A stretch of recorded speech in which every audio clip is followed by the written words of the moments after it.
ਹੁਣ 8-10 ਸਾਲ ਉੱਥੇ ਲਾ ਕੇ ਆਏ, ਜੇ ਨਸ਼ਾ ਕਰਦੇ ਹੁੰਦੇ ਉਹ ਵੀ ਦੱਸਦੇ ਮੈਨੂੰ ਵੀ ਇਹ ਨਸ਼ਾ ਕਰਦਾ ਜੀ।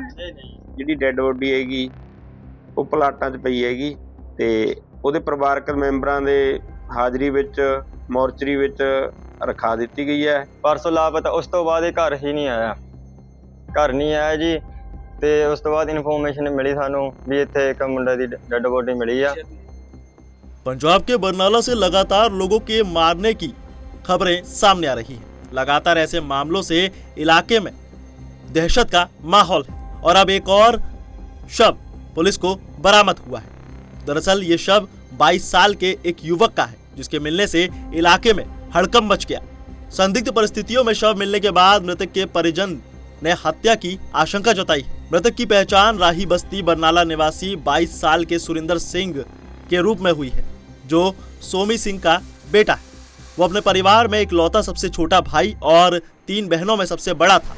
हिमाचल प्रदेश में बस बॉडी बिल्डर का काम करने वाला मृतक सुरिंदर अपनी दादी के निधन के बाद पिछले 8 दिनों से पंजाब के बरनाला में अपने घर पहुंचा था। ਕੀ ਨਾਮ ਹੋਵੇ ਤੁਹਾਡਾ? ਮੇਰਾ ਨਾਮ ਜੀ ਸਤਨਾਮ ਸਿੰਘ ਜੀ। ਕੀ ਕਹਿਣਾ ਚਾਹਣੇ ਜਿਹੜੇ ਸ਼ੱਕੀ ਹਾਲਾਤਾਂ ਵਿੱਚ ਡੈੱਡ ਬੋਡੀ ਮਿਲੀ ਹੈ ਨੌਜਵਾਨ ਦੀ? ਡੈੱਡ ਬੋਡੀ ਜੀ ਮਿਲੀ ਆ ਪਲਾਟ ਦੇ ਵਿੱਚੋਂ। ਇਹ ਸ਼ਰੇਆਮ ਹੀ ਪਤਾ ਚੱਲ ਰਿਹਾ ਵੀ ਇਹ ਕਤਲ ਹੋਇਆ ਜੀ। ਠੀਕ ਹੈ ਜੀ, ਉਹਦਾ ਸਾਰਾ ਮੂੰਹ ਤੋੜਿਆ ਹੋਇਆ ਜੀ। ਗਰੀਬ ਘਰ ਦੇ ਵਿੱਚੋਂ ਇੱਕ ਮੁੰਡਾ ਜੀ, 3 ਭੈਣਾਂ ਦਾ ਇਕਲੌਤਾ ਭਰਾ। ਠੀਕ ਹੈ ਜੀ, 3 ਭੈਣਾਂ ਦਾ ਇਕਲੌਤਾ ਭਰਾ, ਘਰਦਿਆਂ ਦਾ ਇਕੱਲਾ ਮੁੰਡਾ ਜੀ ਛੋਟਾ।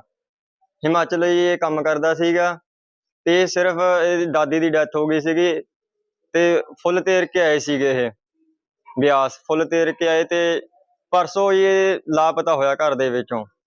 ਪਰਸੋਂ ਲਾਪਤਾ, ਉਸ ਤੋਂ ਬਾਅਦ ਇਹ ਘਰ ਹੀ ਨਹੀਂ ਆਇਆ, ਘਰ ਨਹੀਂ ਆਇਆ ਜੀ। ਤੇ ਉਸ ਤੋਂ ਬਾਅਦ ਇਨਫੋਰਮੇਸ਼ਨ ਮਿਲੀ ਸਾਨੂੰ ਵੀ ਇੱਥੇ ਇੱਕ ਮੁੰਡੇ ਦੀ ਡੈੱਡ ਬੋਡੀ ਮਿਲੀ ਆ। ਸਾਰੀ ਪੁਲਿਸ ਦੇ ਵਿੱਚ ਇਨਕੁਆਇਰੀ ਕਰਾਈ, ਸਿਟੀ 2 ਦੇ ਥਾਣਾ ਬਰਨਾਲੇ ਦੇ ਵਿੱਚ ਦਰਜ ਹੋਈ ਹੈ। ਪੁਲਿਸ ਵੱਲੋਂ ਕੋਈ ਕਾਰਵਾਈ ਨਹੀਂ ਕੀਤੀ ਗਈ ਜੀ। गरीब घर दे विचों सिर्फ मुंडा जी, इंसाफ मिलना चाहिए, आपां यही दुआ करते हैं। इस घटना पर मृतक के पिता सोमी सिंह और सतनाम सिंह ने रोते हुए बताया कि मृतक सुरिंदर पिछले 3 दिनों से घर से लापता था। बरनाला पुलिस को भी सूचित कर दिया गया था और तलाश की जा रही थी, लेकिन आज पता चला कि उसका शव एक खाली प्लॉट में बरामद हुआ है। परिजनों ने मौके पर जाकर देखा तो सुरिंदर सिंह का शव खाली प्लॉट में दीवार के सहारे पड़ा हुआ था। ये शव बेहद गंभीर अवस्था में था। मृतक के चेहरे, पेट और बाहों पर बेरहमी से पिटाई के निशान थे और उसका चेहरा खून से लथपथ था, जिससे परिजनों को पूरा शक था कि उसके बेटे की बेरहमी से जान ले ली गई। अपने इकलौते बेटे की जाने के बाद मृतक के पिता सोमी सिंह ने प्रशासन से मांग की है कि उनका इकलौता बेटा आज इस दुनिया में नहीं है, लेकिन उनके बेटे की जान लेने वाले दोषियों को जल्द से जल्द गिरफ्तार किया जाए। ਇਹ ਸਾਨੂੰ ਐ ਲੱਗਦਾ ਜੀ ਵੀ ਕਤਲ ਹੋਇਆ ਜੀ। ਅਸੀਂ ਮੇਰਾ ਮੁੰਡਾ 8 ਦਿਨ ਪਹਿਲਾਂ ਆਪਦੀ ਦਾਦੀ ਦੇ ਭੋਗ ਤੇ ਆਇਆ ਸੀ। ਆ 3 ਦਿਨਾਂ ਦੇ ਵਿੱਚ ਹੀ ਪਤਾ ਨਹੀਂ ਕੀ ਹੋ ਗਿਆ, ਪਤਾ ਨਹੀਂ ਕੀ ਨਾ ਹੋਇਆ। ਇਹਨੂੰ ਹੁਣੀ ਕਿਸੇ ਨੇ ਫੋਨ ਤੇ ਬੁਲਾਇਆ ਜਾਂ ਕਿਵੇਂ ਵੀ ਬੁਲਾਇਆ ਜੀ, ਮੈਨੂੰ ਕੋਈ ਪਤਾ ਨਹੀਂ, ਮੈਂ ਮੰਡੀ 'ਚ ਸੀਗਾ। ਇਹਨੂੰ ਬੁਲਾ ਕੇ ਘਰੋਂ ਮੁੜ ਕੇ ਉਹ ਆਇਆ ਨਹੀਂ ਜੀ 3 ਦਿਨਾਂ ਬਾਅਦ ਹੀ। ਜਿਹੜਾ ਹੈਗਾ ਕਿੰਨੇ ਦਿਨਾਂ ਤੋਂ ਘਰੋਂ ਗਾਇਬ ਸੀ, ਗਿਆ ਹੋਇਆ? 3 ਦਿਨਾਂ ਤੋਂ ਗਾਇਬ ਆ ਜੀ। ਕਿਹਨੇ ਬੁਲਾਇਆ ਸੀ? ਕੀ ਕੰਮ ਕਰਦਾ ਸੀ ਤੁਹਾਡਾ ਬੇਟਾ? ਸਾਡਾ ਬੇਟਾ ਜੀ ਬਾਡੀਆਂ ਦਾ ਕੰਮ ਕਰਦਾ ਸੀ, ਬੱਸਾਂ ਦੀਆਂ ਜੀ। ਹਿਮਾਚਲ ਚ ਬੱਸਾਂ ਦੀਆਂ ਬਾਡੀਆਂ ਦਾ ਕੰਮ ਕਰਦਾ ਸੀਗਾ। ਇਹਨੂੰ ਸਿਰਫ ਅਜੇ ਆਏ ਨੂੰ 8 ਦਿਨ ਹੀ ਹੋਏ ਸੀਗੇ। ਦਾਦੀ ਦੇ ਭੋਗ ਤੇ ਆਇਆ ਸੀ ਇਹ।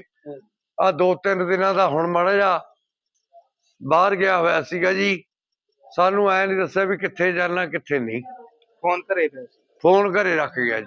ਬੱਚੇ ਕਿੰਨੇ ਹੈਗੇ ਆ ਤੁਹਾਡੇ ਦੇ? ਬੱਚੇ 3 ਕੁੜੀਆਂ ਨੇ ਜੀ, 1 ਮੁੰਡਾ ਜੀ। ਮੇਰਾ ਆਹੀ ਮੁੰਡਾ ਸੀਗਾ ਲਾਸਟ ਜੀ। ਲਾਸ਼ ਕਿੱਥੇ ਮਿਲੀ ਹੈ? ਲਾਸ਼ ਇੱਧਰ ਮਿਲਿਆ ਜੀ, ਆ ਇੱਥੇ ਸੈਲੀਆਂ ਦੇ ਮਹੱਲੇ 'ਚ ਜੀ। ਮੰਗ ਕੀ ਕਰਦੇ ਹੋ ਹੈਗੀ ਆ ਜਿਹੜੇ ਮੰਗ ਕੀ ਕਰਦੇ? ਚਾਹੀਦਾ ਜੀ, ਸਾਨੂੰ ਇਨਸਾਫ ਮਿਲਣਾ ਚਾਹੀਦਾ ਸਰ, ਹੋਰ ਕੁਝ ਨਹੀਂ ਚਾਹੀਦਾ। ਮੇਰੇ ਬੱਚੇ ਦਾ ਇਨਸਾਫ ਹੋਣਾ ਚਾਹੀਦਾ। ਕੋਈ ਨਸ਼ਾ ਵਗੈਰਾ ਤਾਂ ਨਹੀਂ ਕਰਦਾ? ਨਹੀਂ ਜੀ, ਹੁਣ 8-10 ਸਾਲ ਉੱਥੇ ਲਾ ਕੇ ਆਏ, ਜੇ ਨਸ਼ਾ ਕਰਦੇ ਹੁੰਦੇ ਉਹ ਵੀ ਦੱਸਦੇ ਮੈਨੂੰ ਵੀ ਇਹ ਨਸ਼ਾ ਕਰਦਾ ਜੀ।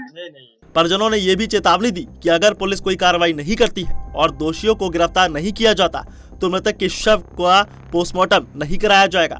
परिजनों ने सुरक्षा व्यवस्था पर भी सवाल खड़े किए हैं। उन्होंने कहा है कि बरनाला में सरेआम ऐसे ही लोगों की जान ले ली जाती है। इस तरह की घटनाएं लगातार इलाके में बढ़ती हुई नजर आ रही है। घटना की सूचना मिलते ही पुलिस प्रशासन मौके पर पहुंच गया और जिसने मृतक के शव को पोस्टमार्टम के लिए बरनाला के सरकारी अस्पताल में शवगृह में रखवा दिया। आपको बता दें कि मृतक को कुछ युवक घर से बुलाकर अपने साथ ले गए थे। उसका मोबाइल फोन घर पर ही रह गया था। परिजनों ने भी इसकी पुष्टि की और कहा कि उनका बेटा कोई नशा नहीं करता था। हालांकि इस मौके पर पहुंचे पुलिस अधिकारी सतनाम सिंह ने बताया कि उन्हें सूचना मिली थी, जिसके तहत शव को परिजनों की मौजूदगी में सरकारी अस्पताल के मोर्चरी में रखवा दिया गया है। परिजनों के बयान के आधार पर उचित कानूनी कार्रवाई की जाएगी। फोन मसूल होया सी कि सुਰਿੰਦਰ ਸਿੰਘ ਪੁੱਤਰ ਸੋਮੀ ਸਿੰਘ ਵਾਸੀ ਰਾਹੀ ਬਸਤੀ ਦੀ ਜਿਹੜੀ ਡੈੱਡ ਬੋਡੀ ਹੈਗੀ ਉਹ ਪਲਾਟਾਂ 'ਚ ਪਈ ਹੈਗੀ ਤੇ ਉਹਦੇ ਪਰਿਵਾਰਕ ਮੈਂਬਰਾਂ ਦੇ ਹਾਜ਼ਰੀ ਵਿੱਚ ਮੋਰਚਰੀ ਵਿੱਚ ਰਖਾ ਦਿੱਤੀ ਗਈ ਹੈ ਤੇ ਜਿਹੜੀ ਉਹਨਾਂ ਦੇ ਬਿਆਨਾਂ ਦੇ ਆਧਾਰ ਤੇ ਬਣਦੀ ਕਾਰਵਾਈ कर दी जाएगी। बहरहाल इस खबर में बस इतना ही। ज्यादा अपडेट्स के लिए जुड़े रहिए पंजाब केसरी के साथ।